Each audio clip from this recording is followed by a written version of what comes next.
Welcome back to our channel. இன்றைக்கி நம்ம பார்க்கக்கூடிய ப்ராப்பர்ட்டி வெஸ்ட்டு தாம்பரத்தில் ஒரு பெஸ்ட்டு பிளாட்டு தான். இது வந்து பார்த்தீங்கன்னா சிஎம்டி அப்ரூவ்டு, இமிடியேட்டாக வீடு கட்டக்கூடிய லொக்கேஷனில் தான் இருக்குது.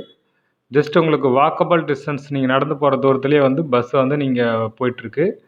பஸ் ஸ்டாப்பே வந்துடும். பாரதி நகர் பஸ் ஸ்டாப்னு சொல்லுவாங்க. ஜஸ்ட் வாக்கபிள் டிஸ்டன்ஸ் தான். ஃபுல்லி ரெசிடென்ஷியல் ஏரியா, இமிடியேட்டாக வீடு கட்டலாம். லோன் வசதி நம்ம பண்ணித்தரோம். இப்போ ஸ்கொயர் ஃபீட் லேண்ட் காஸ்ட்டு உங்களுக்கு 4600 இமிடியேட்டாக உங்களுக்கு வந்து வீடு கட்டக்கூடிய பிளேஸில் இடம் இருக்கிறதுனால ஆல்ரெடி வாங்கினவங்க கன்ஸ்ட்ரக்ஷன் பண்ணிகிட்ருக்காங்க. லைவாக இது பாருங்கள். இது கன்ஸ்ட்ரக்ஷன் இப்போ வாங்கினவங்க உடனே இமிடியேட்டாக கன்ஸ்ட்ரக்ஷன் பண்ணிகிட்ருக்காங்க. தேவைப்படும் கால் பண்ணிட்டு நேரில் விசிட் பண்ணி வந்து பாருங்கள். இமிடியேட்டாக வீடு கட்டக்கூடிய பிளேஸு, ஜஸ்ட் வாக்கபிள் டிஸ்டன்ஸில் உங்களுக்கு பஸ் ஸ்டாண்டு. தாம்பரம் வந்து பார்த்தீங்கன்னா ஜஸ்ட் ஒரு 10 மினிட்ஸ் தாம்பரம் போயிடலாம். ஃபுல்லி ரெசிடென்ஷியல் ஏரியா, இமிடியேட்டாக வீடு கட்டக்கூடிய பிளேஸில் இருக்கிறதுனால இமிடியேட்டாக மூவ் ஆகிடும். தேவைப்படும் கால் பண்ணி நேரில் வந்து விசிட் பண்ணி பாருங்கள். லோன் வசதி பண்ணி தரலாம். தேங்க்யூ ஃபார் வாட்சிங்.